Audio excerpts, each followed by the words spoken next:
Black lights and booze burn when I record for Watts. And every black like Troy Davis who never had a fair shot. All black everything, everything black. Culture over everything, y'all, we taking it back. Black.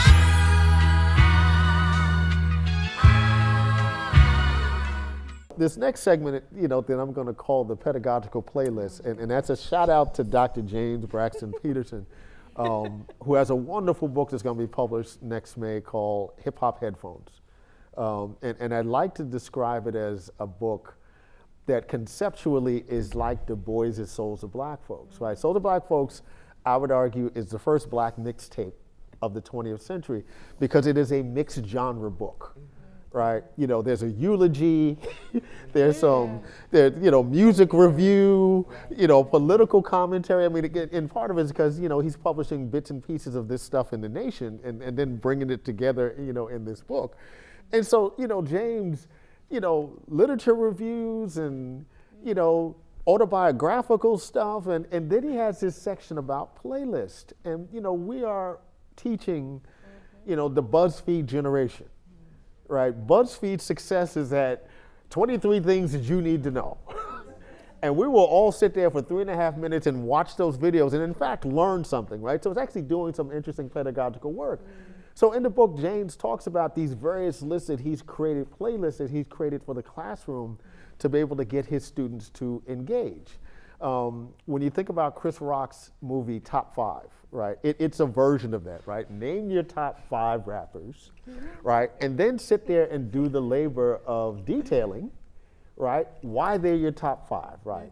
And James has done this on Left of Black, right? And Jessica has done this. Jessica and her partner in crime, Treva Lindsay, talked about their top 5, like, feminist historians, black feminist historians.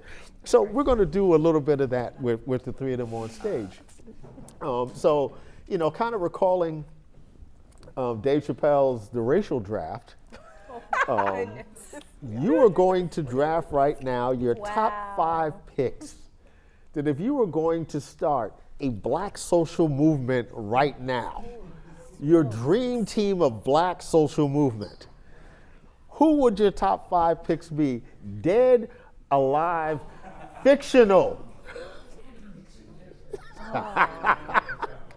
We're going to start with you. Suggestions Professor from the Miller. audience? We will start with you, Professor Miller. Oh my goodness. I'm torn now. I'm thinking gender, and I'm like, now, right? We've got these politics. I mean, I think for me, I guess I'll have to say 2 come to my mind, and it's Angela Davis and James Baldwin, both. Okay, so that's your first and second pick? My first, well, I don't know how First round, second round? No, I don't know how I would sort of order them or who I'm stacking. Don't let me get all difficult with it and like have to take people off the board. I know. So I mean, if I'm thinking of like building a social movement, I'm thinking of avatars. I wish I had like an avatar I could put out there, but I mean for me. We'll do that in the editing process. Oh, okay, cool. But for me, like it's Baldwin and Angela Davis and Pac and Erykah Badu. Wow. You need one more. I need one and then, more. And then you got to talk about. Don't worry, those it's not 5. Rachel Dolezal. Oh my goodness. Angela Davis, Baldwin, Pac, and Badu. And there's something about that Pac and Badu thing that works with the Angela Davis Baldwin thing, right? Yeah, it does. It's like you really wanted to see that conversation with Pac and Badu at some point. Oh my God. Well, Kendrick Lamar. Kendrick's talking to Pac. Right. Your piece that just came out, James, thinking about, Pac, life after death. And I think that when I think about social movements, it's about how we keep history and how we keep the past alive in the present and the politics of keeping the past alive in the present. And I'm sorry, but what Kendrick did through this technological manipulation, I mean, I had the chills. I've always wanted Pac to be alive, and maybe he is still, and depending on how you think he is. I'm sorry, James, I'm sorry. The there's past just- is present is future. I might lose my job and my students. No, but but think about it though, the politics of memory and history. Like when we invoke figures from the past and we're asking, if this current, writer or if this, contemporary public intellectual is our blank, blank, blank from the past, we're doing the same thing. We're keeping them alive. And I think that keeping that alive is very, sort of important. But the science of the technological manipulation was so absolutely mind-blowing. I thought Pac was in the studio. It's just so. So when I think of Black lives and this sort of alchemy of bringing the past and the present together and to be able to edit it down in a way where, you can have this conversation with Pac and Lamar and it's literally sounding like it's happening right there in front of your eyes.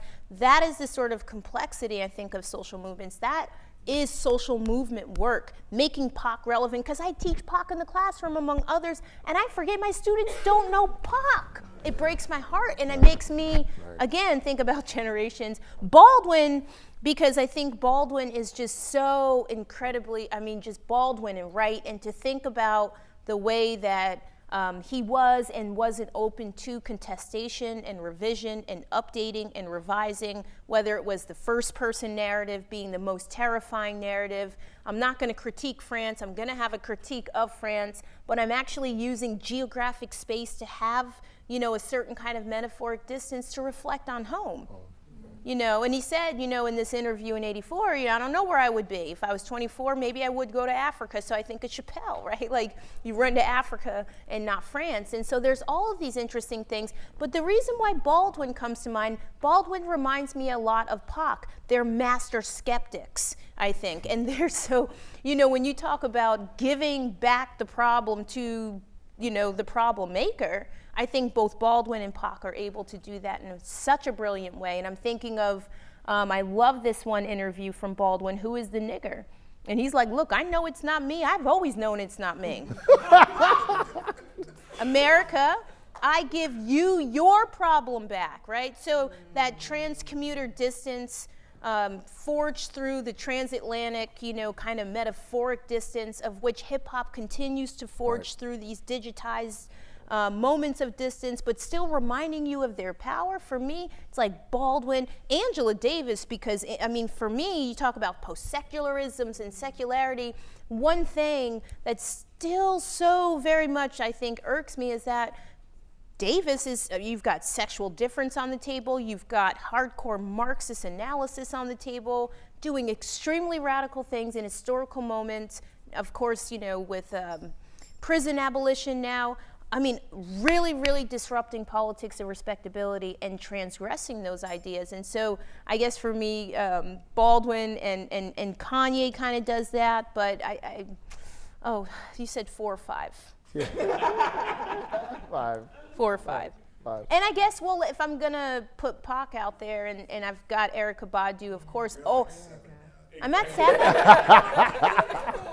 Can't do numbers. But I have to put, but for me, I have to put like Assata Shakur out there as well. Okay. So Jessica, this is Black Social Movement DraftKings. DraftKings. Oh my goodness. My number 1 pick is Lauren Olamina of Parable of the Sower of Octavia Butler. Iconography, and I'm choosing Lauren because she was about that life. She knew it was all going to come down before it came down. She was prepared. She had a go bag. She was suspicious of who to talk to. She was also deeply self-aware, in part because she had to be, because she also had the illness that she turned into sort of a strength of feeling, the hyper empathy of feeling other people's pain. If somebody had a broken arm, like her arm felt broken, which is not useful in a post-apocalyptic world where everybody is dying and getting killed, but can teach you something about what it means to work through pain and build community with people who are in pain. And so she is number 1, top down, and she she's a survivor. And I think we need survivors. I think we also need people who are really invested in community. And people who are willing to take people as they came. That was one of the other things about her. She was willing to take whoever came, so long as they either didn't judge her for her religion or seed or were willing to come onto it, she let them be. And were willing to do the work. Was very clear about having to do the work. So she's number one. The next two also come out of the Butler universe, Anyuahu and Doro, who are out of Wild Seed and the Wild Seed series. They're my Wild Seed is actually my favorite Octavia Butler novel. And so Anyuahu and Doro were the two main characters. They basically had a contentious and intimate relationship that spanned centuries, much like Black histories and futures. And so she could basically she could shape her body in whatever way. She could never be hurt because she could always just absorb disease. She could do everything, turn into different animals, turn into a man, a woman, completely queer in every way that you can imagine being queer. So she could never die, and Doro couldn't be killed. Doro could basically eat people from the inside out in a lot of ways, would basically kind of suck away their life force. And he was ruthless about building the world that he wanted to live. And I think we need ruthless people. But I think we also need people who, I think that ruthlessness has to come together, not necessarily in a man-woman way, because whatever that, but in a way that, our strengths and our weaknesses have to complement each other. We can see our weaknesses as strengths, like his willingness to basically let it all burn down. Can actually be a strength. We sort of need to let it all burn down. We need to let the police state all burn down. We need to let prisons all burn down.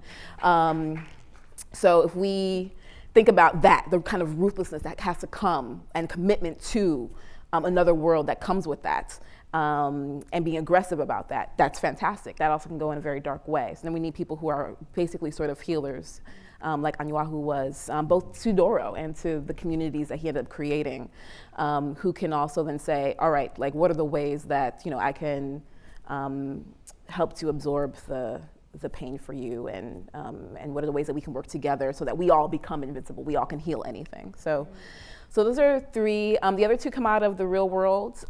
They are Harriet Tubman, for all of the reasons that Harriet Tubman is up there. She also, I like people who are about this. Who are going to have the shotgun and a machete, like who are serious. And the young lovers. And the young, and the young lovers. And the young lovers, yes. These absolutely fit the theme. So Harriet Tubman for all of the reasons, and all of her complexity, the complexity that we haven't even processed yet.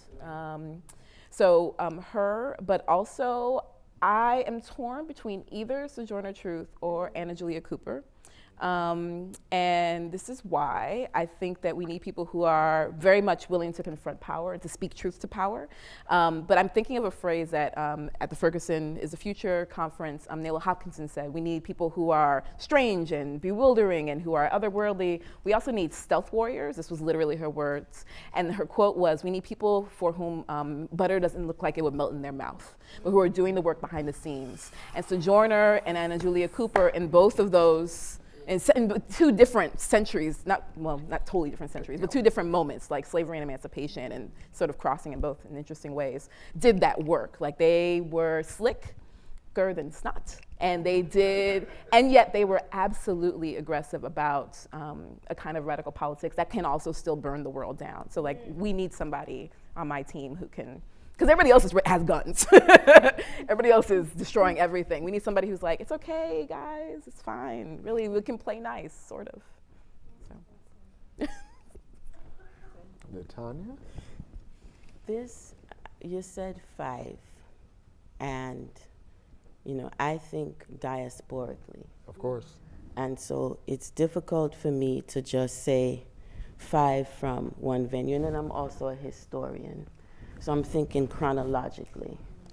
So you ain't gonna give me 5 from each century. No. No, but over time periods, and I appreciate, Sister Jessica's mentioning Harriet Tubman, because for me it was a tie between Nanny of the Maroons and Maria Stewart, right? And this idea of ownership and boundary, right? Because one of the things that really resonates to me with, just to go back to Black Lives Matter for a minute and why I think they're so important is that they set a tone for where the Black body should be placed and what should surround it.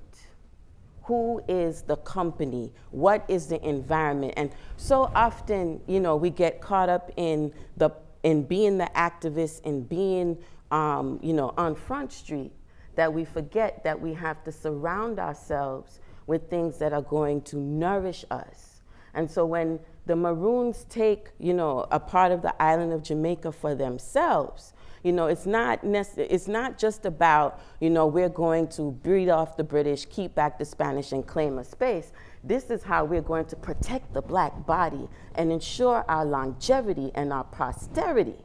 And then I look at Sister Stewart and also Nanny Burroughs, see what's happening here. And the idea of the reclamation of a space and the claiming of a space and defining for yourself what is going to happen in that space. There's a lot of outside noise, right? When Nanny Burroughs gets up, and I think she's beautiful and most prolific, but I like her when she's simplest at best. She got up and gave a speech. Most people cite, 10 things a Black man must do right now. But prior to that, she made a statement. She said to women, she said, mothers, please, don't pray for your children to be preachers. We have enough of those. Right? And so this idea of what does work in the community look like, right? And what is the purpose for which we are living, right? And Mariah Stewart with her newspaper and wanting to find a path. Whether it was perfect or imperfect, you could argue, but wanting to find a path and then being willing to move on it, and take that risk. And so that's why they qualify for the top 3. Now, my second one might surprise you, but I think that James Brown needs to be a part of my team. See, he and Nina Simone need to get together, right? And we're gonna sing, because we're free and that, we are Black and we are proud, right? And we're gonna start to regraft what that means for this generation. Okay, so then now my third is also, I'm at number 5 already? You got one Oh, okay, all right then. So say this next one. Who else are you going to throw it to? I want Patrice Lumumba on my team. Okay. I want a man who's not afraid to run a government and take on an imperial power with only one gun in his hand. And so that's my team.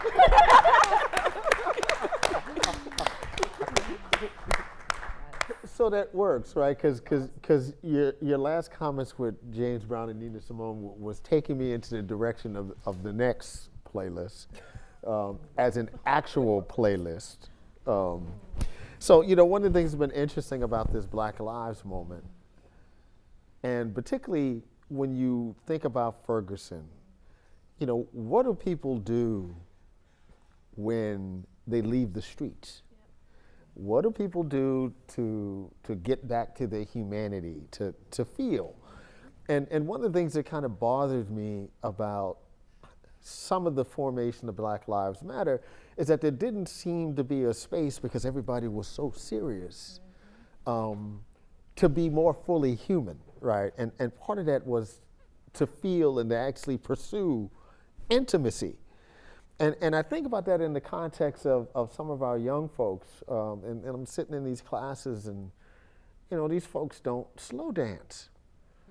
Like, they don't slow dance. They don't know what that is, right? And from my mama's generation, my dad's generation, slow dance was a coating ritual. Or courting, right? Yeah. It was a coating ritual, right? That's, before anything else happened, right? You had to learn how to dance, at arm's distance, and then as you got more familiar, you brought it in a little close, right? You'd like to think before you got to something more intimate, like you actually knew how somebody smelled, right? That you kind of knew the contours of their body, There you go, right? That was all the process, right? And you're hearing young folks that you know are having sex, right? But have no kind of rituals of intimacy to get to that point, No right? foreplay. So with that in mind, you know, each of you, the 5 songs that if you were to create a playlist that would reconnect you with some sort of concept of Black intimacy in this era of Black Lives Matter, what would those 5 songs be? We get that one? Audience. Wow. You can be up first, Jay. Thanks. I have 2. One is Erykah Badu's I'm in Love with You.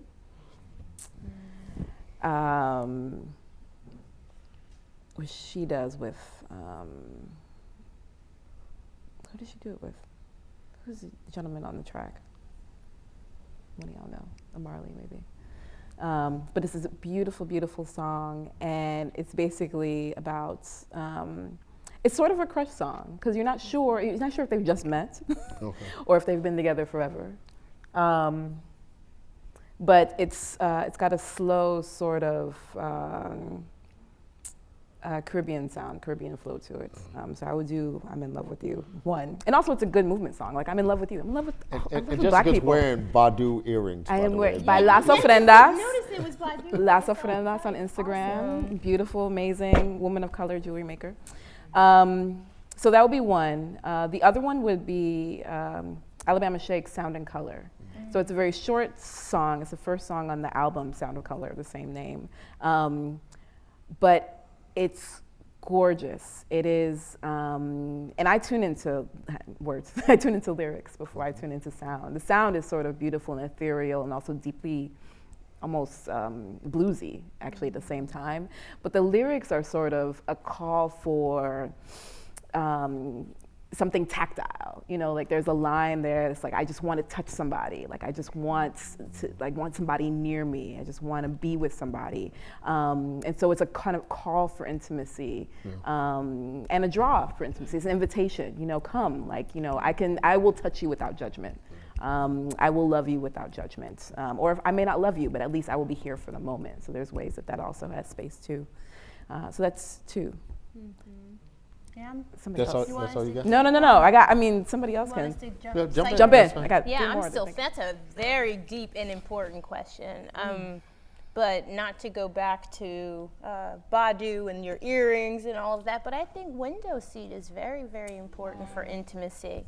And I'm always thinking on like, I don't know, I always want to like resist the kind of like kumbaya type of thing, but it's disruptive and absolutely beautiful. Like, and that's for me like Black bodies in the street being like watched and without, you know, in awe, people in awe, but all of the things that are going on, and then peering out and thinking about who's gazing at who and things that, you know, are hard for us to wrap our minds around. I think that window seat also brings some of that too.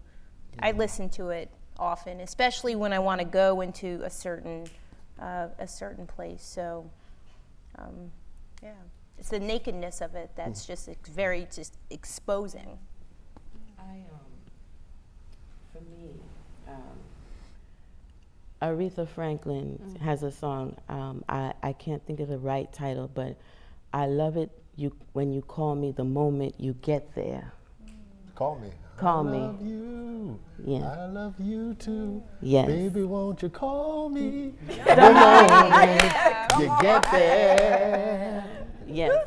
And then Song that has no chorus. Right, It none, just has none. no chorus. And the reason I think of that song is that it reminds you to communicate, to touch base, to be present in the moment that you're in with a person. And it also resonates with me in terms of being an academic who's like the Rolling Stone and always on the move, always going somewhere, but remembering that I do have someone to call, that I do have someone waiting to hear my voice, right? And that direct, you know, connection affirms my own humanity, my own sense of humanness. And then it also kind of, you know, rejuvenates me in a way that, you know, you wouldn't necessarily get if I didn't reach out, right?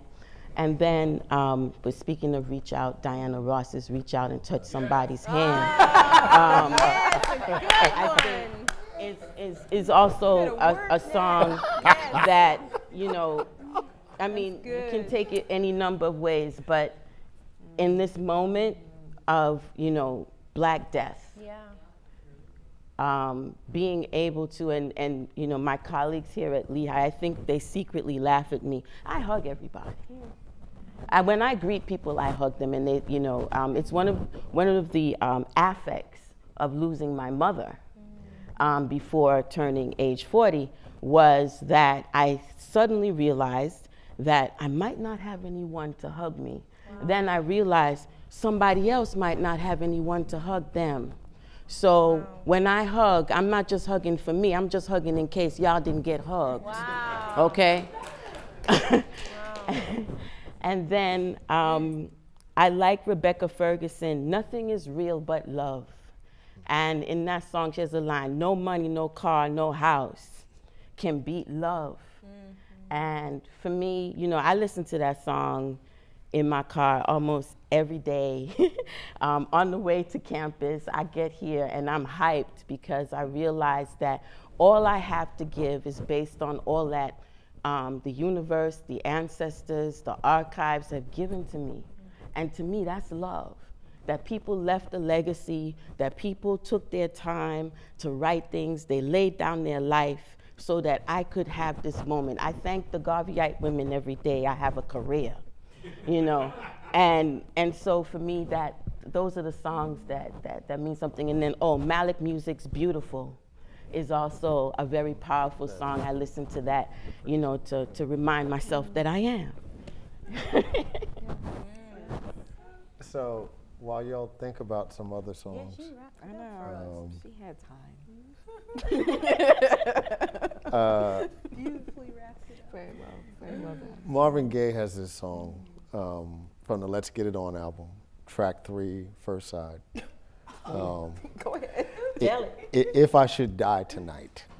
And I first heard the song when I was about 17 years old. And you know how you hear something and it moves you in a way, but you know you don't know why it moves you yet, right? Because you ain't grown yet. And so the song is essentially about him singing to a partner. If I should die tonight, I die with the knowledge that I've known you. Right? Pitty little 2.5-minute song. And I always think about that song in a broader context around the Black death that circulated in that moment, particularly the Fred Hampton shooting. That, you know, on an album, you know, which is the first full-length studio album after What's Going On, which was this great political statement, the feeling was that he had shifted from politics to something else. But yet embedded in this idea for him of intimacy and sex was something that was in fact political, right? And how, if you could imagine Fred Hampton, right, the night before that one-sided shootout, right, when the Chicago Police Department and FBI shot. The murder, right? You know, what Hakeem Aboudi calls a one-sided shootout. That Gaye in that moment is trying to place us in the mind of a Fred Hampton or Mark Clark or King or Malcolm X. Any of the folks that we identify very publicly as martyrs, right? You know, what does it mean to go to bed knowing that you might not wake up in the morning in the midst of that particular moment of Black political insurgency?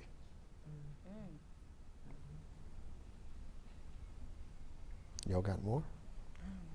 I'm thinking about the spirituals now, but I haven't been in church in so long I forgot to tell But you know that's the beauty. Sorry. That's the beauty of the spirituals. I do. I can hear it in my mind. There's a way in which that music was most important for the impact that it had in the secular world. It was more important in the secular world than it ever was in the church. Yeah. I just don't get to sing them anymore. Like somebody's calling my name and hush and, these things that's very, I remember, and it's interesting, like, to bring religion into that, because I always go back to the Gospels and the spirituals, and definitely like the blues, but the Gospels for certain. And I don't know what it is about the Gospels. Like, it's a certain kind of gravitational pull that's got this existential gravitas that can bring you to tears in ways that you don't necessarily know what it is that you're crying about. So you feel that the stuff that gives me chills outside of the things that I like with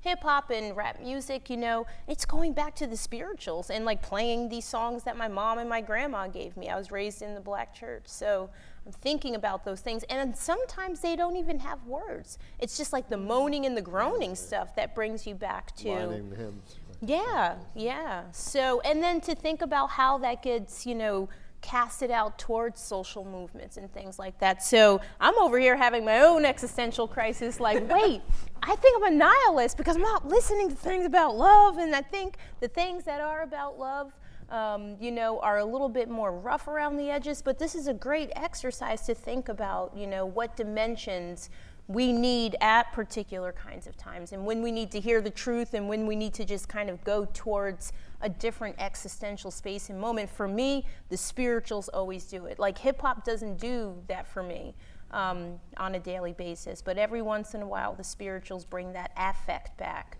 because it allows you to feel in a way that you necessarily cannot give an account for why you feel that way.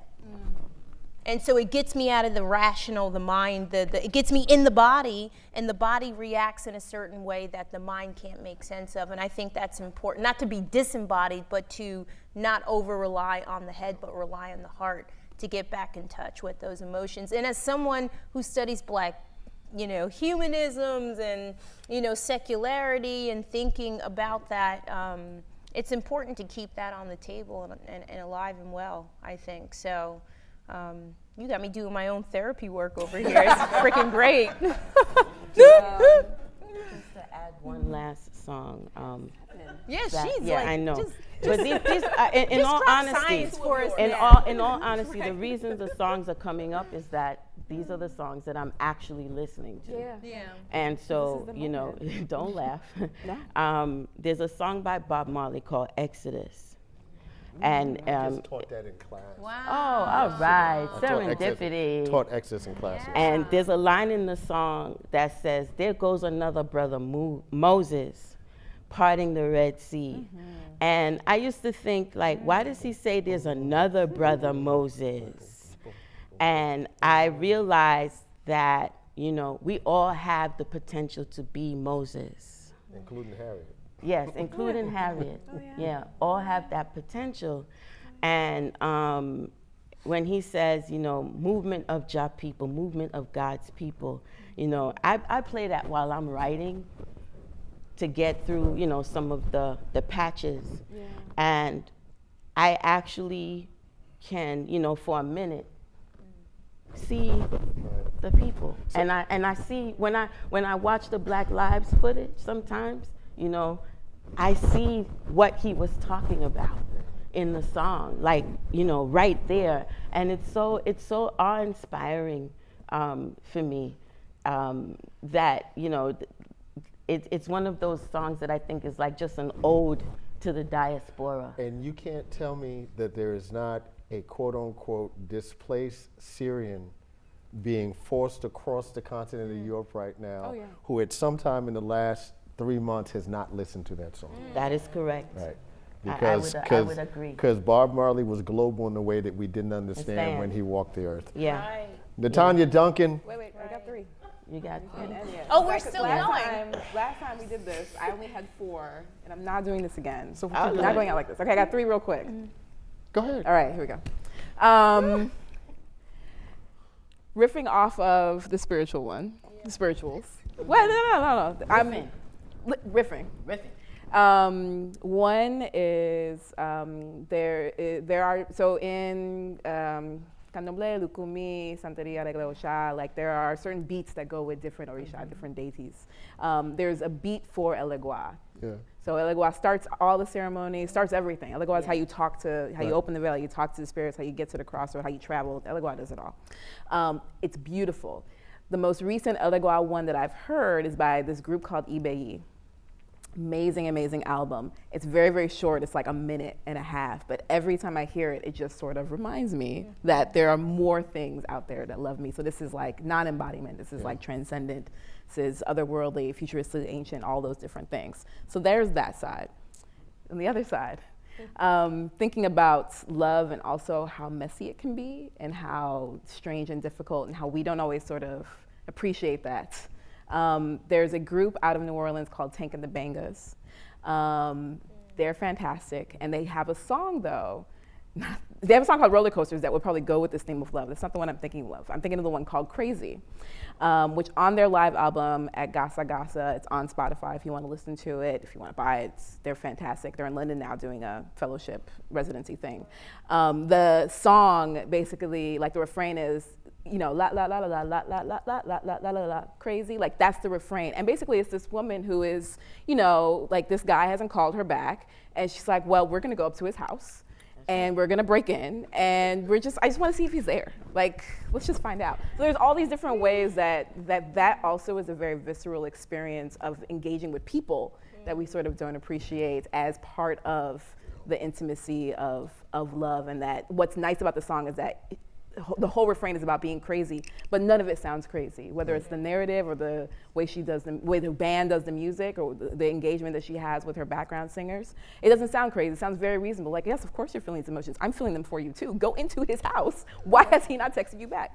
So there's that one. And then the last one is a group, very, very recent group. The kids will know it. MSMR, if I'm not mistaken. And they have a song called Dark Doo-Wop. And it's also one, it's like, and you know, maybe it's the repetitiveness of the refrains of all of these, but the refrain is, the whole world is gonna burn, burn, burn, burn. If it's all, you know, going down, why don't you just stick around? You know, that's it. You know, the world is gonna burn anyway. We might as well all just kind of go out together and see what happens. Yeah, and that's my love song for New Orleans.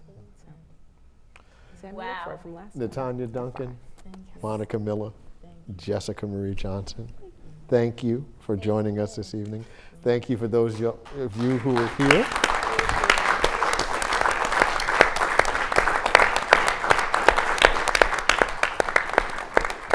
Black lights and booze burn when I record for Watts, and every black like Troy Davis who never had a fair shot.